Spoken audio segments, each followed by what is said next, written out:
अस्सलाम वालेकुम। अच्छा, तो लास्ट लेक्चर में हमने डिस्कस किया था इस चैप्टर का मैन एंड एनवायरनमेंट का पूरा इंट्रोडक्शन के आपस में क्या इंटरेक्शन होता है मैन का और एनवायरनमेंट का। आज हम स्टार्ट करेंगे इसका सेकंड टॉपिक जो है फ़्लो ऑफ एनर्जी। इसको कंसेप्चुअल समझेंगे कि फ़्लो ऑफ एनर्जी होता क्या है। अब फ़्लो ऑफ एनर्जी से मतलब कि आपको एनर्जी पता होना चाहिए कि व्हाट इज़ एनर्जी। अब आपने साइंस के बुक में पढ़ा होगा बचपन में कि energy ability of doing work is called energy, ठीक है। अब फ्लो ऑफ एनर्जी क्या है? Energy flow means transfer of energy. जो भी एनर्जी है वो ट्रांसफ़र हो रही है from one organism to another in ecosystem. Ecosystem में हमने डिस्कस किया था कि व्हाट इज़ इकोसिस्टम, फिर उसके कंपोनेंट्स भी देखे थे, ठीक है। तो इससे पिछला लेक्चर आपको लास्ट में ही कवर्ड होना चाहिए। तो एनर्जी ट्रांसफ़र हो रही है जो भी इकोसिस्टम से एक ऑर्गेनिज्म में दूसरे ऑर्गेनिज्म में, तो उसको हम क्या बोलते हैं? फ्लो ऑफ एनर्जी, ठीक है। अब मेन सोर्स क्या है एनर्जी का? सन। आपने पढ़ा होगा ये भी बचपन में कि which is the main source of energy, तो वो हमारा सन है। क्योंकि आपको पता है कि सन में से जो लाइट होती है उसी लाइट से जो प्रोड्यूसर होते हैं वो क्या करते हैं? फोटोसिंथेसिस करते हैं, ठीक है। और उसी फोटोसिंथेसिस से ही जो फर्दर प्रोसेस हैं वो आगे हम देखते हैं कि किस तरह से होते हैं। तो मेन सोर्स क्या है? हमारा सन है, जो कि फ्लो ऑफ एनर्जी में मेन रोल है इसका, ठीक है। Energy flows in one direction only. Energy can not be recycled. ये बात याद रखनी कि एनर्जी को हम रिसाइकल नहीं कर सकते। आपने ये भी पढ़ा होगा energy neither be created nor be destroyed but it can change. जो इसका फॉर्म है वो चेंज हो सकता है, एक से दूसरे फॉर्म में चेंज हो सकती है। अब सपोज़ करें जैसे मैंने बोल दिया तो ये मेरी साउंड एनर्जी थी, एक बार मैंने बोल दिया तो ये बस ये वापस से क्या होगा? ये रिसाइकिल्ड नहीं होगा, ठीक है, लेकिन वो अपना फॉर्म चेंज करेगी। उसके बाद फ्लो ऑफ एनर्जी इकोसिस्टम में क्या रोल है इसका? अब देखें, सन से जो भी एनर्जी आ रही है वो किस में वो कौन यूज़ कर रहे हैं? वो यूज़ कर रहे हैं प्रोड्यूसर्स। अब प्रोड्यूसर्स का एग्जांपल हम प्लांट्स ले लेते हैं, ठीक है। प्लांट्स क्या करते हैं? इस ग्राफ से समझते हैं, इसको डायग्राम से। अब देखें, सन से जो भी एनर्जी आती है वो प्लांट्स से ले लेते हैं, ठीक है। प्लांट से फिर वो प्लांट्स को कौन खाते हैं? उनको खाते हैं प्राइमरी कंज्यूमर। अब जब प्राइमरी कंज्यूमर इनको खा जाते हैं तो इनको फिर कौन खाते हैं? Secondary consumer. फिर टर्शरी कंज्यूमर्स भी आते हैं, जो पे यहाँ पर नहीं है, टर्शरी कंज्यूमर्स भी होते हैं। और फिर डिकम्पोजर्स क्या करते हैं? यही जो एनर्जी थी वो रिसाइकिल्ड होती है वापस से डिकम्पोजर। सब कैसे? और सपोज़ करें अगर यहाँ पे इस बर्ड का एग्जांपल है, अगर तो ये मर गया तो ये सॉइल पर गिरेगा, तो जितनी भी इसमें न्यूट्रिएंट्स हैं वो क्या होंगी? वो रिसाइकिल होगी। तो मेन हमारी जो एनर्जी है वो कहाँ से आई? सन से आई as a form of light energy, ठीक है।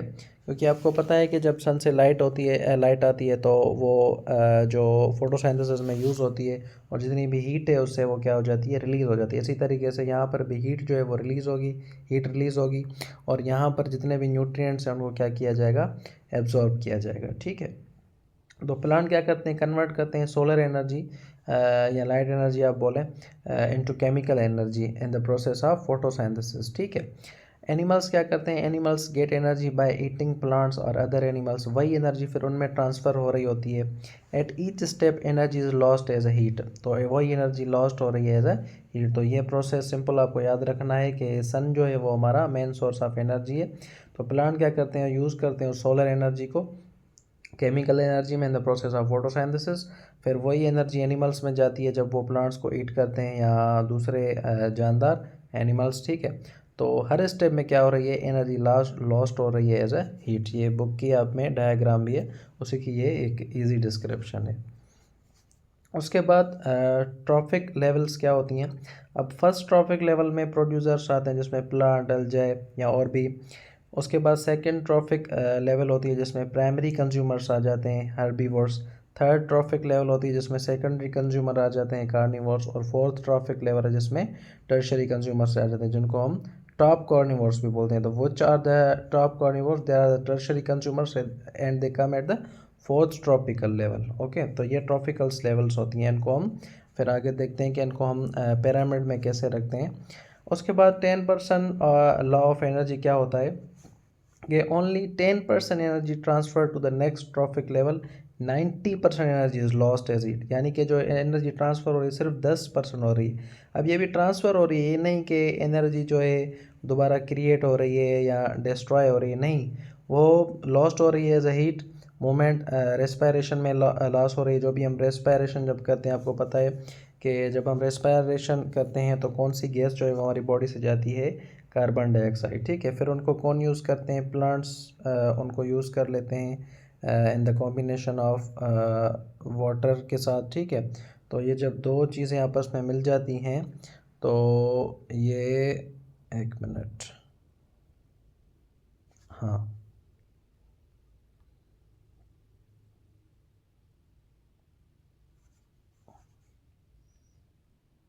हाँ, तो कार्बन डाइऑक्साइड और वाटर ये मिलकर क्या बनाते हैं, ग्लूकोज C6H12O6, ठीक है। अब यही ग्लूकोज जो है हमारी बॉडी में जाता है और ये टूटता है in the presence of oxygen, ठीक है।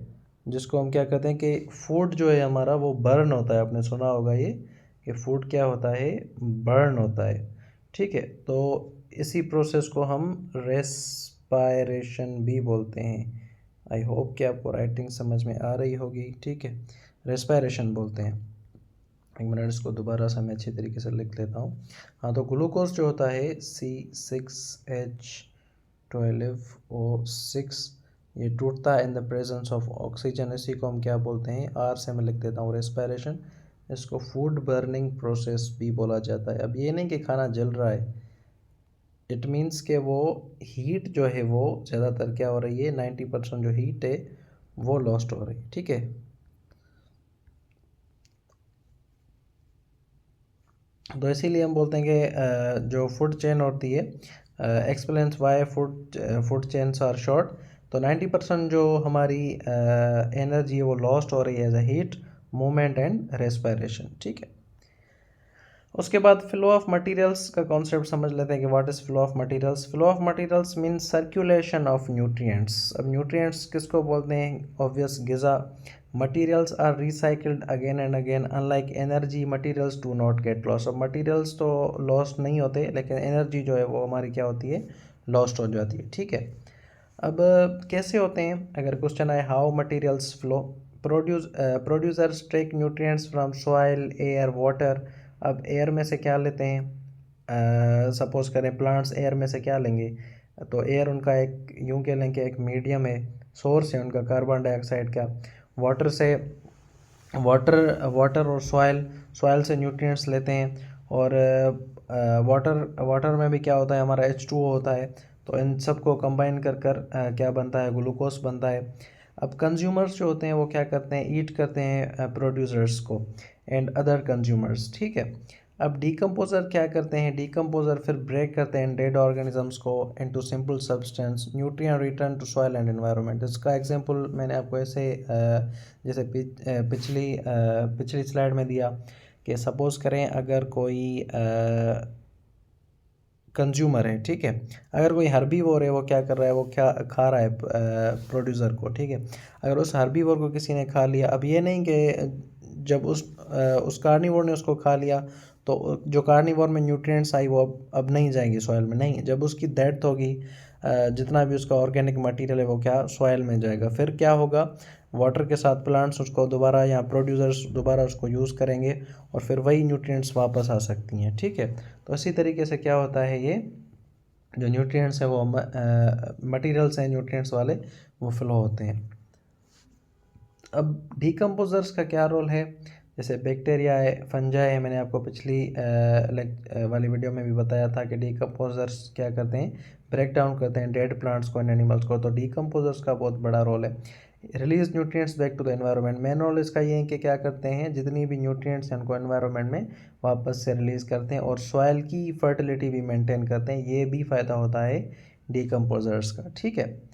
उसके बाद इकोलॉजिकल पैरामिड्स क्या होती हैं, व्हाट इज़ इकोलॉजिकल पैरामिड्स, ये डायग्राम होता है जो शो करता है रिलेशन ट्रॉफिक लेवल। अब ट्रॉफिक लेवल्स मैंने आपको बताई कि कौन कौन सी होती हैं।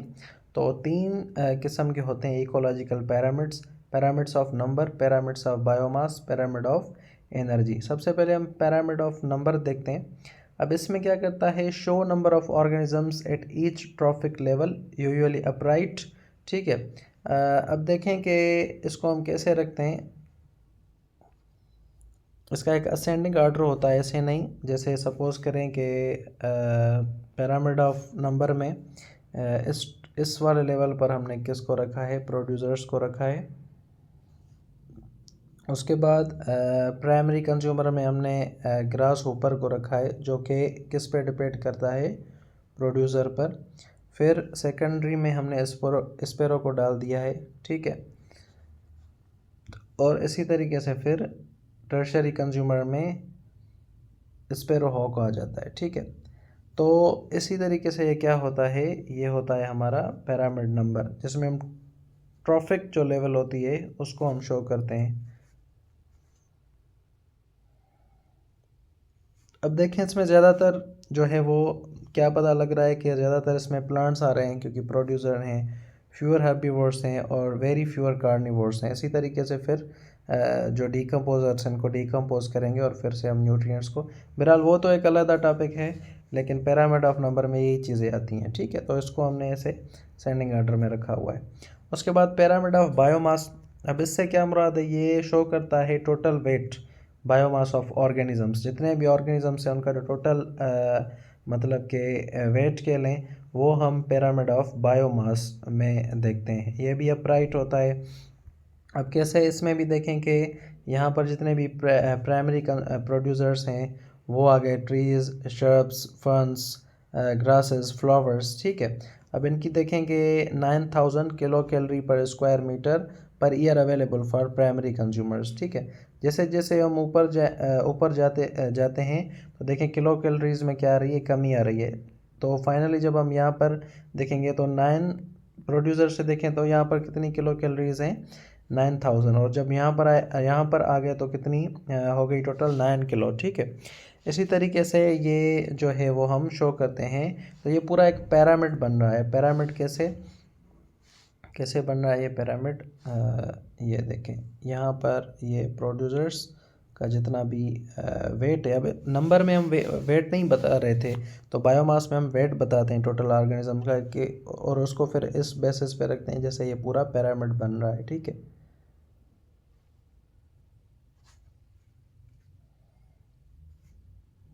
तो इसके इजी कॉन्सेप्ट्स हैं, इतना मुश्किल नहीं है, लेकिन इसमें से एग्ज़ाम में चीज़ें आ जाती हैं, ठीक है। उसके बाद पिरामिड ऑफ एनर्जी है।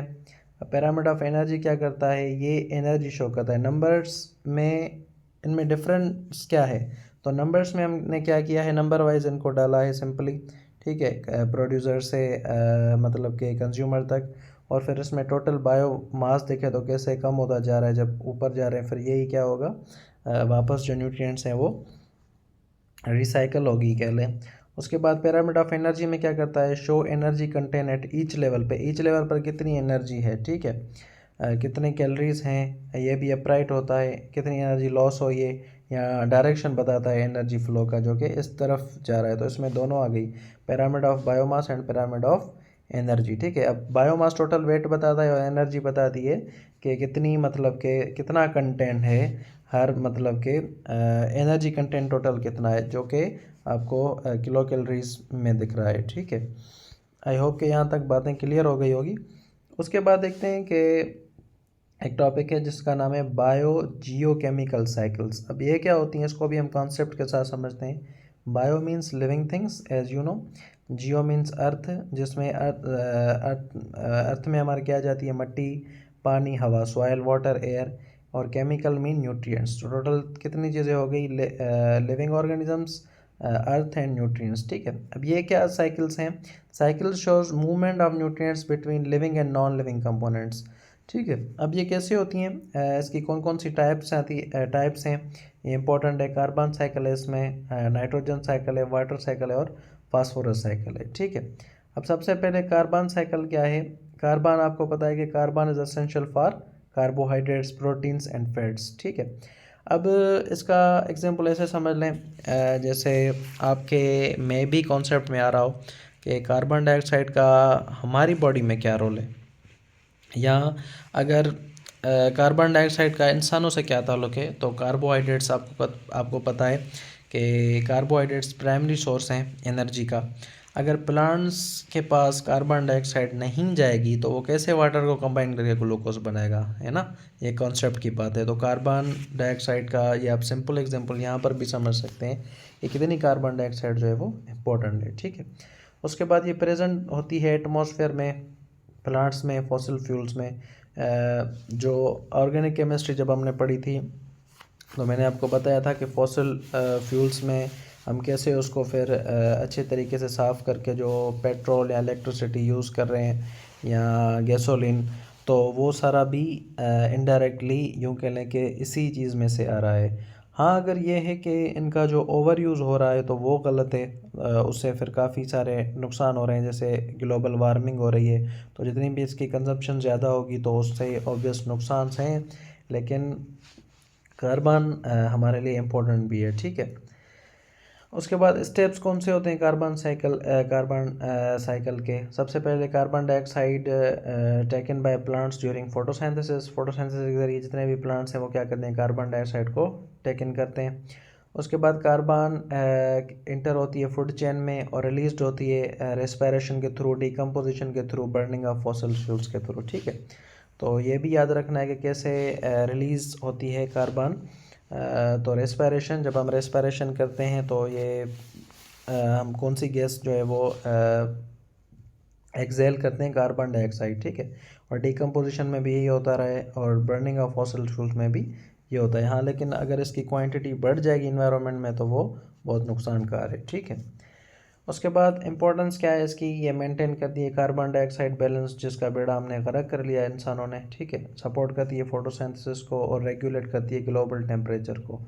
अब ये तीनों चीज़ें अगर अब अभी देखें जो हमारी अर्थ का जो हमने हाल किया हुआ है, तो इनमें से कोई भी चीज़ सही नहीं है।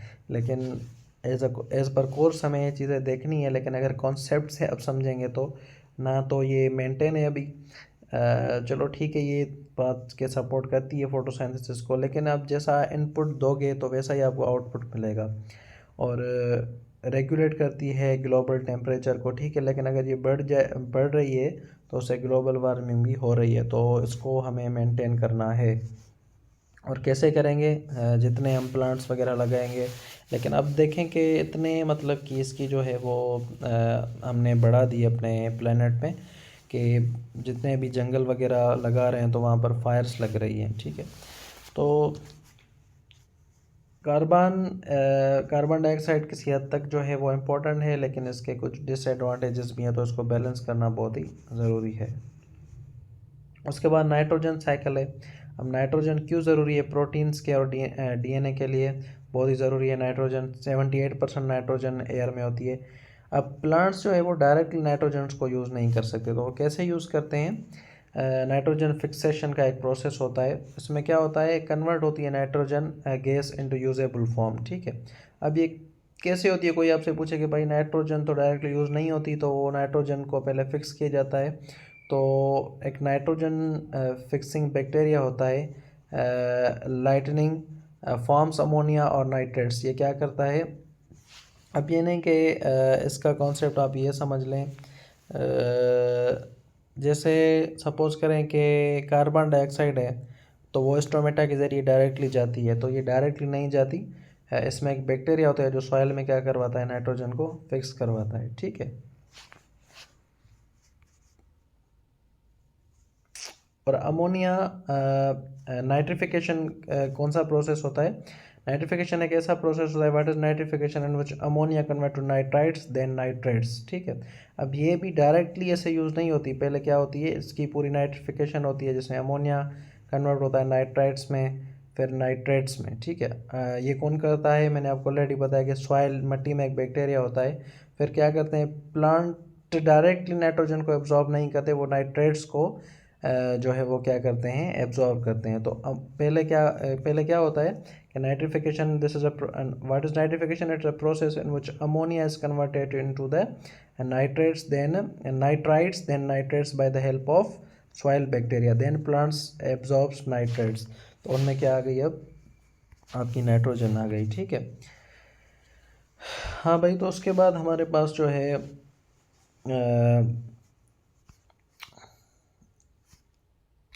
हाँ, उसके बाद हमारे पास है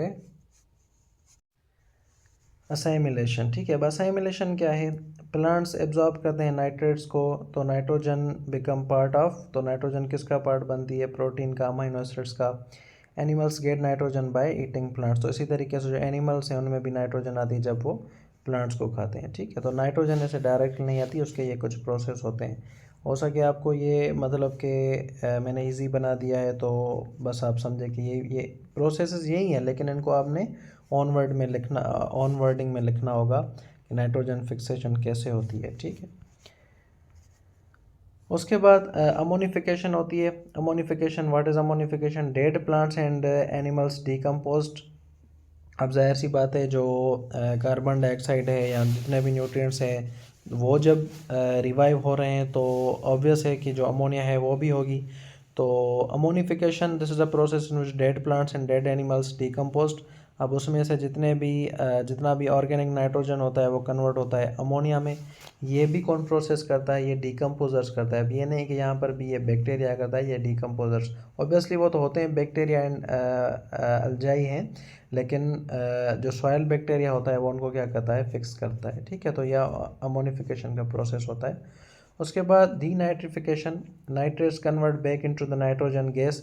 अब यहाँ तक जो है ना वो गैस में कन्वर्ट नहीं हुई, अमोनिया में कन्वर्ट है। Ammonification is a process in which organic nitrogen converted into the ammonia, not into the nitrogen gas. ठीक है, तो नाइट्रेट्स कन्वर्ट बैक होते हैं नाइट्रोजन गैस में।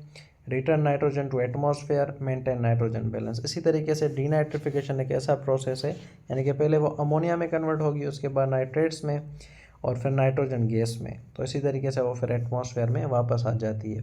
तो नाइट्रोजन साइकिल का जो है वो क्या रोल है? मेंटेन करती है सॉइल फर्टिलिटी, सपोर्ट करती है प्लांट के ग्रोथ को, और लाइफ के लिए बहुत ही ज़रूरी है। लाइफ के लिए क्यों ज़रूरी है अमोनिया? क्योंकि प्रोटीन्स एंड अमाइनो एसिड्स का जो पार्ट है वो अमोनिया है। ठीक है, अब अमाइनो एसिड्स कब बनते हैं? अमाइनो एसिड्स बनते हैं जब उनकी पूरी चेन बनती है, तो ही प्रोटीन्स बनता है ना। अब प्रोटीन नहीं बनेगी तो ग्रोथ कैसे आएगी? क्योंकि आपको पता है कि प्रोटीन का ग्रोथ में बहुत बड़ा रोल है। इसी तरीके से जो कार्बोहाइड्रेट्स हैं वो प्राइमरी सोर्स है एनर्जी का, तो इसलिए कार्बन डाइऑक्साइड का भी एक बहुत ही बड़ा रोल है। ठीक है, और फैट्स में, और आपको पता है कि फैट से डबल एनर्जी मिलती है, हमें टूट टूट कर मिलती है।